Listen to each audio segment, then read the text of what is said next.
অধ্যায় 17 থেকে 27 পদ। মার্কিন সুসমাচার তার 10 অধ্যায় 17 থেকে 27 পদ।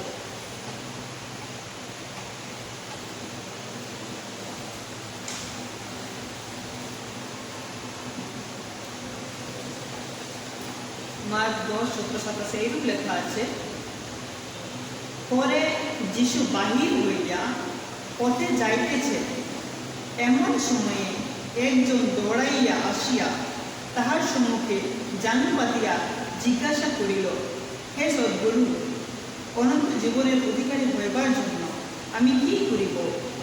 যিশু তাহাকে কহিলেন, আমাকে সৎ কেন বলিতেছ?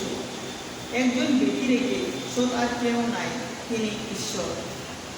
তুমি আজ্ঞা সকল জানো, নরহত্যা করিও না, ব্যভিচার করিও না, চুরি করিও না, মিথ্যা সাক্ষ্য দিও না, প্রবঞ্চনা করিও না, তোমার পিতা মাতাকে সমাদর করিও। সেই ব্যক্তি তাহাকে কহিল, হে গুরু, বাল্যকাল অবধি এই সকল পালন করিয়া আসিতেছি। যিশু তাহার প্রতি দৃষ্টিপাত করিয়া তাহাকে ভালোবাসিলেন এবং কহিলেন, এক বিষয়ে তোমার ত্রুটি আছে, যাও, তোমার কাছে তোমার যাহা কিছু আছে বিক্রয় করো, আর দরিদ্রদিগকে দান করো, তাহাতে স্বর্গে ধন পাইবে, আর আইসো আমার পশ্চাৎগামী হও। এই কথায় সে বিষণ্ণ হইল, দুঃখিত হইয়া শুনিয়া গেল, কারণ তাহার বিস্তর সম্পত্তি ছিল। তখন যিশু চারিদিকে দৃষ্টিপাত করিয়া আপন শিশুদিগকে কহিলেন, যাহাদের ধন আছে তাহাদের পক্ষে ঈশ্বরের রাজ্যে প্রবেশ করা কেমন দুষ্কর। তাহার কথায় শিষ্যরা চমৎকৃত হইলেন। কিন্তু যিশু পুনর্বার তাহাদিগকে কহিলেন, বৎসগণ, যাহারা ধনে নির্ভর করে ঈশ্বরের রাজ্যে প্রবেশ করা তাহাদের পক্ষে কেমন দুষ্কর। ঈশ্বরের রাজ্য ধনবানের প্রবেশ করা অপেক্ষা বরং সূর্যের ছিদ্র দিয়া উটের যাওয়া সহজ। তখন তাহারা অতিশয় আশ্চর্য মনে করিলেন, তবে কাহার পরিত্রাণ হইতে পারে? যিশু তাহাদের প্রতি দৃষ্টি করিয়া কহিলেন, ইহা মনুষ্যের অসাধ্য বটে, কিন্তু ঈশ্বরের অসাধ্য নয়, কারণ ঈশ্বরের সকলই সাধ্য। ইহাই খ্রিস্টের সুসমাচার।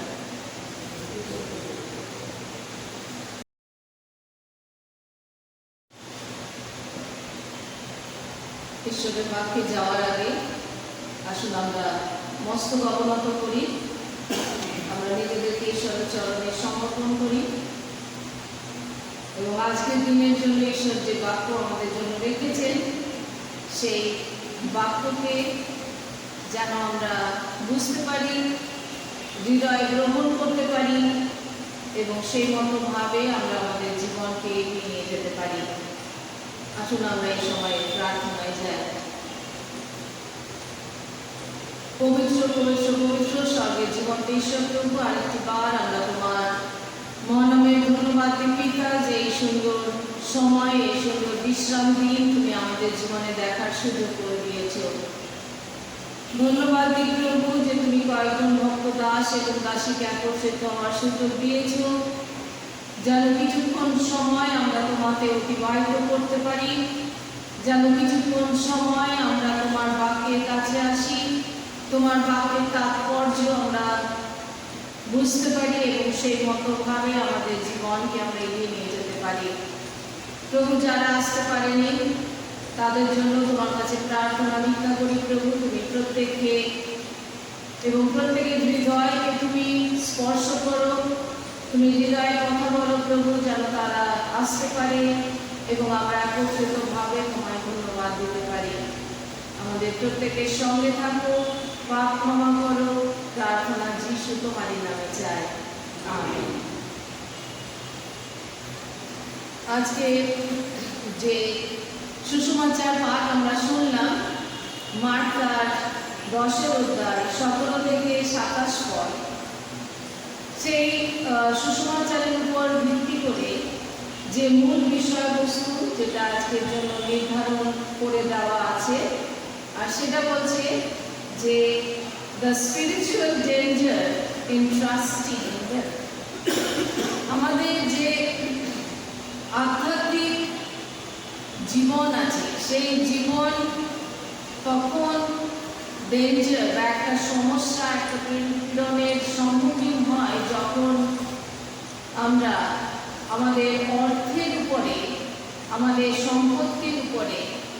আমাদের বিশ্বাসটাকে আমরা স্থাপন করে ফেলি।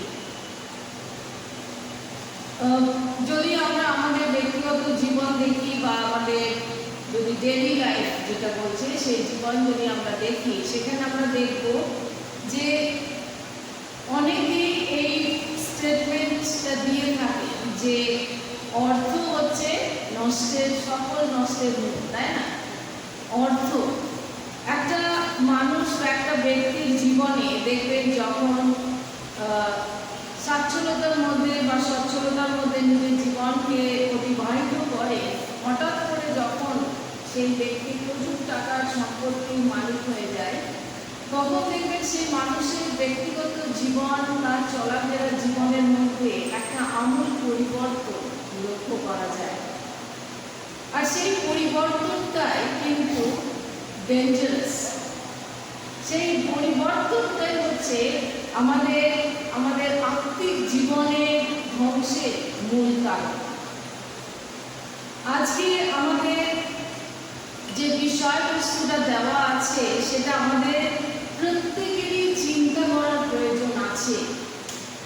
কারণ বাইবেলে অর্থ, প্রাচুর্য, সম্পত্তি এ সমস্ত আমরা বিভিন্ন ঘটনা আমরা দেখতে পাই, এবং সে সমস্ত ঘটনা তাৎপর্য যদি আমরা লক্ষ্য করি যে কিছু কিছু ক্ষেত্রে আমরা দেখি সেটা নেগেটিভ এবং কিছু কিছু ক্ষেত্রে সেটা পজিটিভ। কারণ ইংলিশে বলছে যে প্রসপারিটি বা আমাদের জীবনে যে প্রাচুর্যতা সেটা কিন্তু ঈশ্বরের আশীর্বাদ, ঈশ্বরের দান।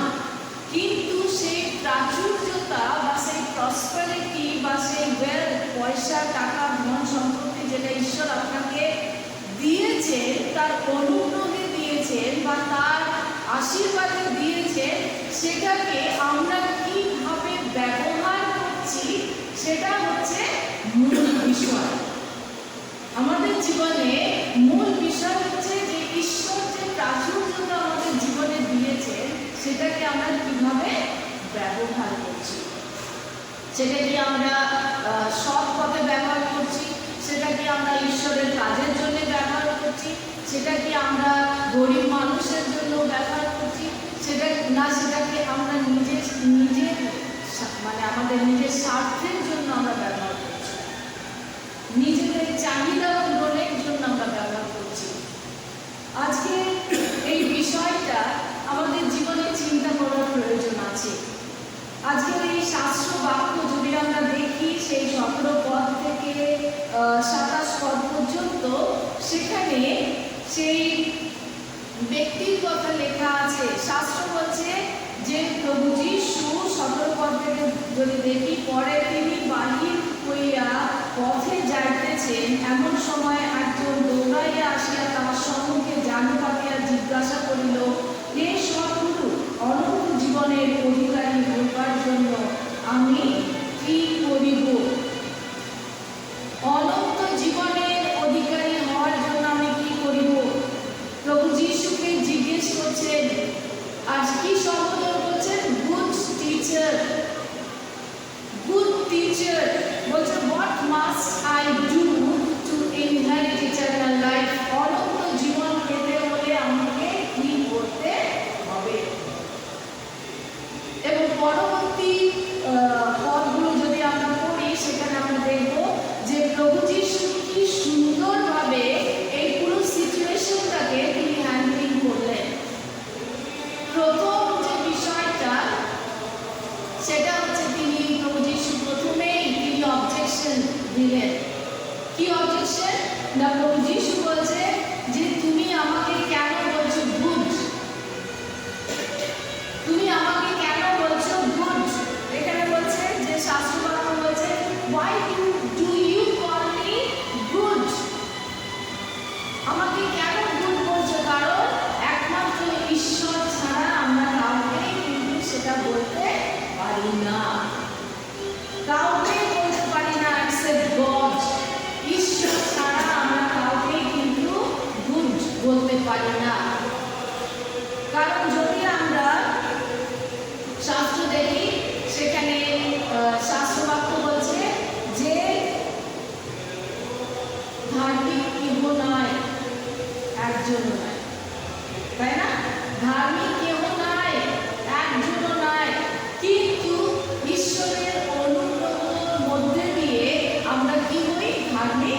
গণিত।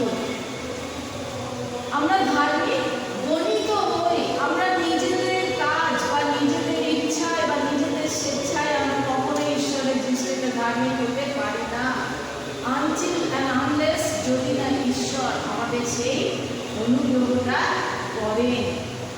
যতক্ষণ পর্যন্ত না তিনি আমাকে আপনাকে চিহ্নিত করছেন যে হ্যাঁ তুমি ধার্মিক, তখনই কিন্তু আমরা ধার্মিক গণিত হই।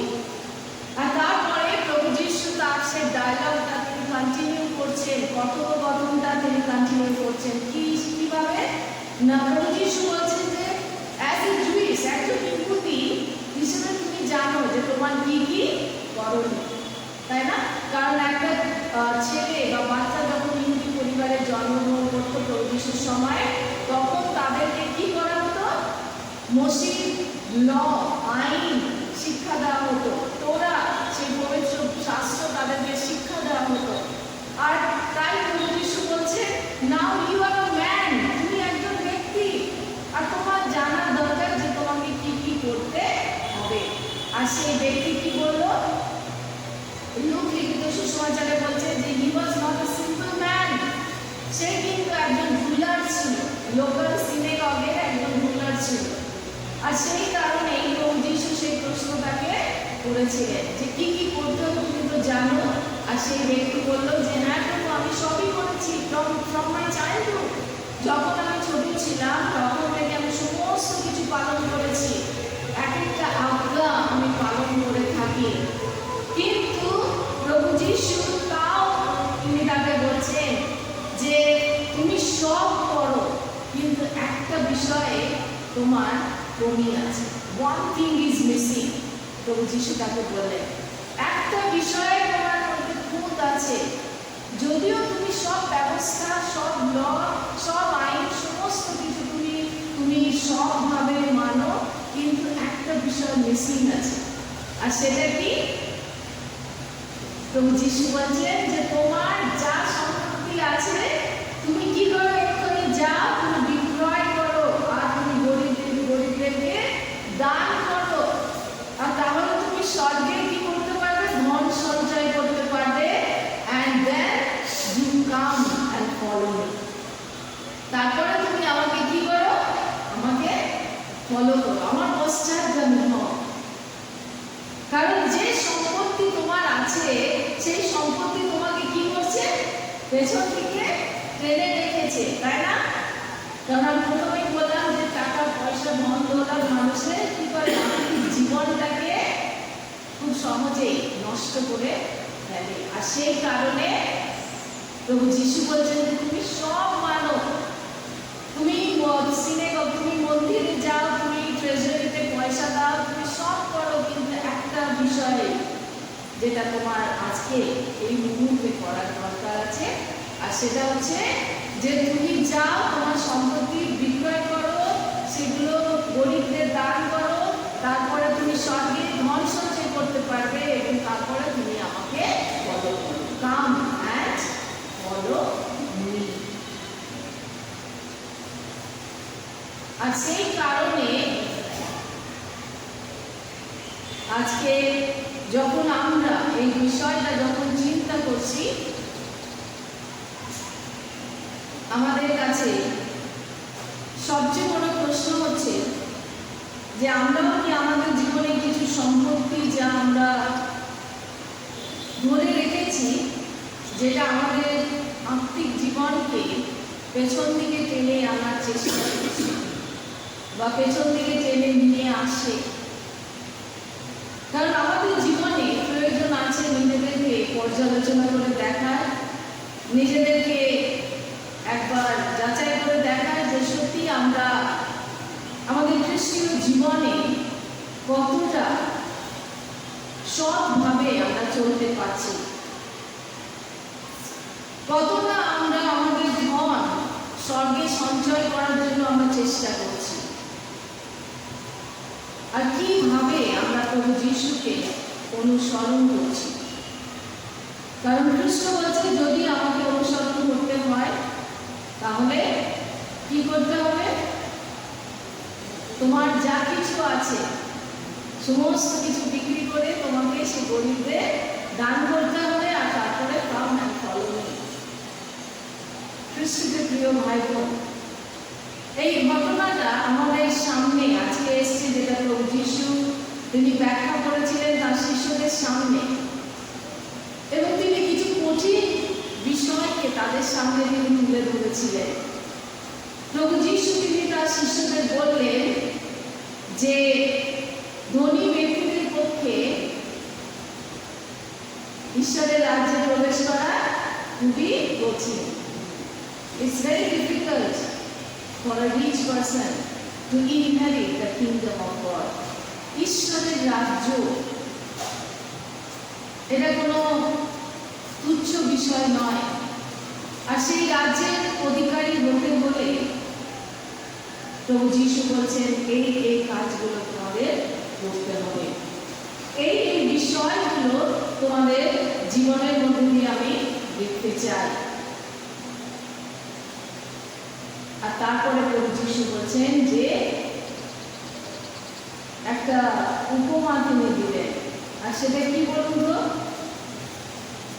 যে ছুঁচে কি বলছে, ছুঁচের ছিদ্র দিয়ে উট প্রবেশ করতে পারে, কিন্তু একজন খুব মুশকিল।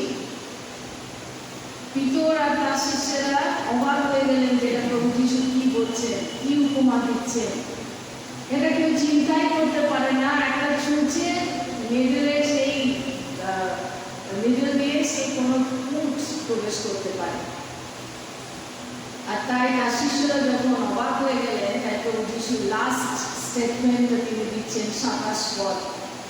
সেখানে কি লেখা আছে, যে মনুষ্যের পক্ষে যা অসম্ভব ঈশ্বরের পক্ষে তা সকলই সম্ভব। আমরা আমাদের এই ছোট চিন্তা বা ছোট বুদ্ধিতে অনেক সময় আমরা এমন কিছু বিষয় ভাবি যেটা সম্ভব নয়, কারণ আমাদের চিন্তার একটা লিমিট আছে। কিন্তু শাস্ত্র বলছে, প্রভু যিশু বলছেন যে what is not possible for man but it is possible for God. ঈশ্বরের পক্ষে সকলই সাধ্য। যখন মোশে সেই সাগরের সামনে দাঁড়িয়েছিলেন অর্থ ইসরায়েল জাতির লোককে নিয়ে, তখন মোশে ভাবছিলেন যে কি করে আমি সেই সমুদ্র সেই সাগর পের করে আমি যাবো এত মানুষকে নিয়ে, কিন্তু ঈশ্বর সেটা করে দেখিয়েছিলেন। যখন মরিয়ম গাব্রিয়েল দূতকে বলছিলেন যে আমি এই অবস্থায় এই 16 বছর বয়সে একজন রাজার পুত্র, একজন ঈশ্বরের পুত্রকে আমি জন্ম দেব, সেটা কি করে সম্ভব? আর গাব্রিয়েল দূত তখন মরিয়মকে বললেন, nothing is impossible for god. ঈশ্বরের পক্ষে কোনো কিছুই অসম্ভব নয়। তাই আমাদের জীবনে প্রয়োজন আছে ঈশ্বরের প্রতি বিশ্বাস করা, তার বাক্যের প্রতি মনোনিবেশ করা, তার বাক্যে আমাদের বিশ্বাস করা, এবং সর্বোপরি ঈশ্বর যে ধন আপনাকে দিয়েছেন, শুধু জাগতিক ধন নয়, কিন্তু আত্মিকভাবে যে ধন ঈশ্বর আপনাকে দিয়েছেন বা দিতে চান, সেটা যেন আমরা কি করি, গ্রহণ করি, সেটাকে যেন আমরা সৎভাবে ব্যবহার করি, তাহলে তার মধ্যে দিয়ে আমরা ঈশ্বরকে গৌরবান্বিত করতে পারব। আর এটা যেন আমরা চিন্তা না করি যে কোনো কিছু আমাদের পক্ষে সম্ভব নয়, কারণ এই বাক্য যেন আমরা মনে রাখি যেটা আমাদের চিন্তা আমাদের দ্বারা সম্ভব নয়, কিন্তু ঈশ্বরের পক্ষে সকলই সম্ভব। আপনার কাজের দ্বারা, আপনার বিশ্বাসের দ্বারা আপনি ঈশ্বরের সেই রাজ্যের অধিকারী হতে পারবেন। তাই ঈশ্বর আমাদের প্রত্যেককে আশীর্বাদ করুন, যেন ঈশ্বর আমাদের জীবনে এই বিষয়গুলোকে, এই যে বিষয়গুলো তিনি আজকে আমাদের জীবনে চিন্তার জন্য দিয়েছেন, সেগুলোকে যেন আমরা হৃদয়ে উপলব্ধি করতে পারি এবং সেই মতোভাবে আমরা আমাদের জীবনকে এগিয়ে নিয়ে যেতে পারি। আমেন।